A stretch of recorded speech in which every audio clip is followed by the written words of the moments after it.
Bien, vamos a hablar sobre el romanticismo que se da en Francia y en Italia. Para esto tenemos que saber qué es el romanticismo y cuándo se da. El romanticismo es una corriente artística de Europa Occidental que inició a lo largo del siglo XVIII en Gran Bretaña y en Alemania, extendiéndose hasta Francia, Italia y España en el siglo XIX. Este movimiento se basó en la reivindicación de lo particular frente a lo colectivo y en la rebeldía creadora por parte de los poetas, que quieren terminar con las normas para la creación literaria que prescribe el clasicismo, las normas aristotélicas como la regla de las tres unidades, el tiempo, el espacio y acción. El romanticismo se caracteriza por una voluntad de explorar todas las posibilidades artísticas con un fin expresivo. Así se puede hablar de una reacción de los sentimientos contra la razón y contra el empirismo que salta el misterio y lo sobrenatural y que busca un escape en el sueño, la fantasía, lo mórbido y lo exótico. En Francia, su nacimiento fue en parte una respuesta a la racionalidad de la Ilustración y la transformación de la vida cotidiana provocada por la Revolución Industrial. Su origen coincidió con el periodo conocido como la Restauración Francesa. Aunque inicialmente estuvo asociada con la libertad y la música, pronto se extendió hacia las otras áreas de las bellas artes. En estos ámbitos implicó la ruptura con el patrimonio racional y ordenado heredado. Al igual que otras formas de arte romántico, el romanticismo francés desafió las normas del clasicismo y el racionalismo filosófico de los siglos anteriores. Los artistas exploraron diversos temas y trabajaron en estilos variados. En cada uno de los estilos desarrollados, la importancia no residía en el tema ni en el apogeo a la realidad presentarlo. Por el contrario, el énfasis se mantuvo en la forma en que era sentido para el autor exponerlo. Con respecto al romanticismo en Francia, vamos a tener en cuenta el contexto histórico y social. Vamos a saber que en esa época se estaba dando la Revolución Francesa, que fue en el año 1789. Esta revolución creó un torrente de ideales románticos en toda Europa. No fue una lucha por la independencia de un poder imperial exterior, sino una lucha interna dentro de las grandes naciones de Europa. En este sentido, el conflicto era sobre clases sociales y las ideologías políticas en competencia. Ideas que en verdad eran amenazantes y revolucionarias. Debido a esta revolución, todos los principios del romanticismo de repente se convirtieron en la base del gobierno. El clamor por la fraternidad, la igualdad y la libertad sacudió los cimientos de la monarquía europea. Así la gente común llegó a crear los derechos del hombre. El mundo europeo intentó comprender las causas de la Revolución Francesa y cuáles fueron sus mayores implicancias para la humanidad. Este inspiró a muchos escritores románticos a pensar en la historia como una evolución hacia un estado superior. La Revolución Francesa parecía anunciar un renacimiento de la posibilidad humana. En la antigua forma de pensar, la historia era una pirámide estática, era una jerarquía que fluía de Dios hasta los reyes y la gente común, y por supuesto luego al mundo natural. En la nueva forma de pensar, la historia fluía más libremente. Esta se consideraba como un viaje a propósito moral. No contaba la historia de reyes y héroes, sino de la democracia, la voluntad del pueblo y el triunfo del individuo. Los temas que se fueron vistos acá en el romanticismo francés, vamos a tener en cuenta acá que uno de ellos fue el dejar de ser el varón pensante y la historia. Los temas tocan ahora a los niños, las mujeres o la voz del pueblo.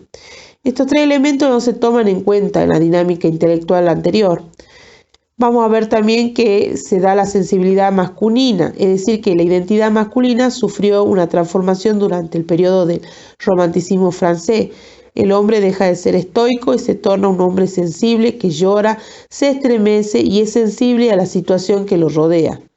Se da también la espontaneidad enfrentada al racionalismo. Este movimiento representó el triunfo de lo espontáneo de la naturaleza como nuevos ideales frente a la convención y la historia.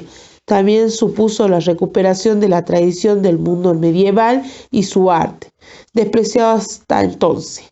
Otro de los temas fue el cambio en el paradigma de la belleza. En cuanto a lo estética, romántica, el concepto de belleza que había sido aceptado desde el Renacimiento se dio espacios a otros valores. La expresividad, la verdad y lo infinito fueron incorporados a los valores estéticos. Esta ampliación de la esteticidad dio lugar a lo pintoresco, a lo realista y a lo sublime. Asimismo, dio espacio a su opuesto, la fealdad, a la que se consideraba más dinámica y variada que a la belleza. Vamos a encontrar acá los autores en este romanticismo francés como Jean-Jacques Rousseau se encuentra en los primeros precursores del romanticismo francés. Más adelante está Frank René Chateaubriand, que escribió obras como Atala o El genio del cristianismo, aportando novedades a la literatura francesa como el esotismo y cierto misticismo religioso.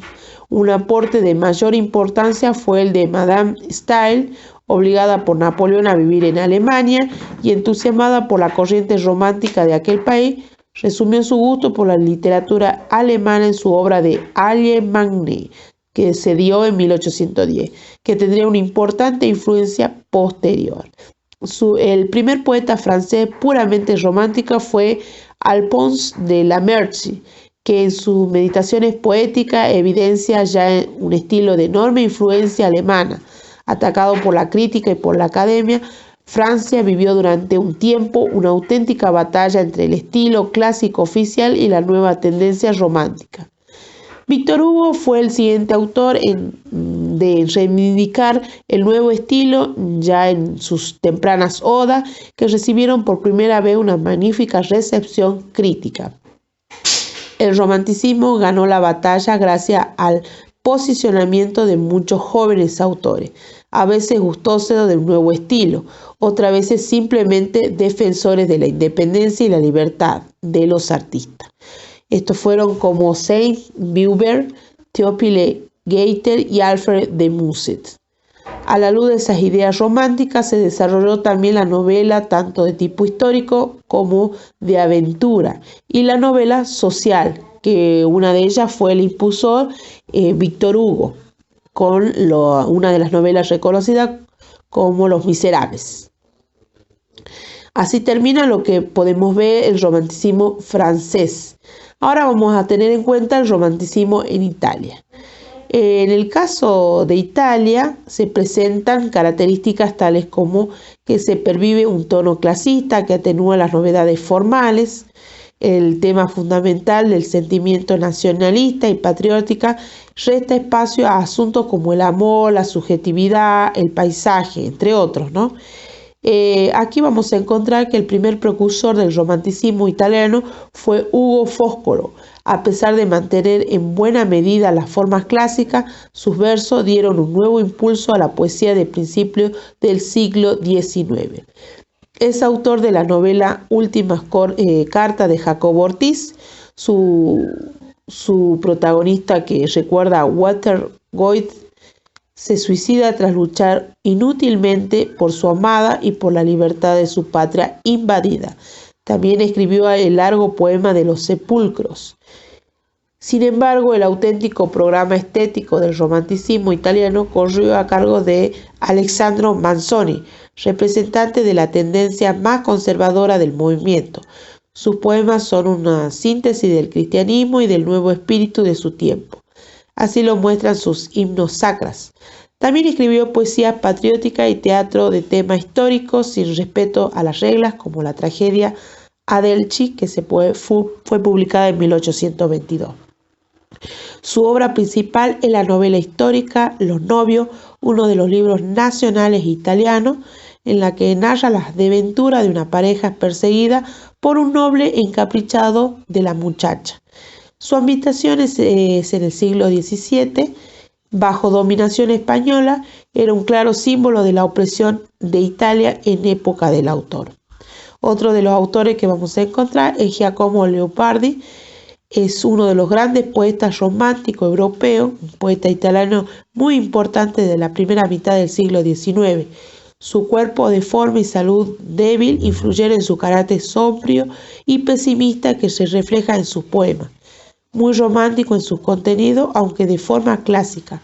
Fue también un noble prosista, tanto en su diario Sin Baldoe como en sus obrillas morales, diálogo en lo que se expone el sinsentido de la vida. Él es precedente de una familia de la nobleza rural y dueño de una vasta cultura filosófica. A los 20 años sufrió una profunda crisis moral. Al perder gran parte de la visión, se convirtió entonces en el poeta de la desesperación, del dolor y de la pasión, sentimiento que albergó Leopoldo en su más tierna infancia. Su intensa formación humanística tuvo lugar en una pequeña localidad provinciana alejada de los grandes centros culturales. Nunca compartió las teorías literarias de Manzoni ni de los demás románticos italianos, y este aislamiento facilitó que su poesía fuera aún más original que la de aquellos poetas, ¿no? Su obra poética es relativamente reducida y se concentra en su mayor parte en los cantos. En los años 20 del siglo XIX logró salir de su refugio familiar y pasó a vivir en diversas ciudades italianas, manteniendo cierto contacto con Manzoni y algunos otros. En cualquier caso, nunca llegó a formar parte del círculo literario. Sus poemas de esa época reflejan su nostalgia por el pasado, su recuerdo de la juventud. En ello muestra el fracaso del hombre marcado por la desgracia. Bien, eso es todo y muchas gracias.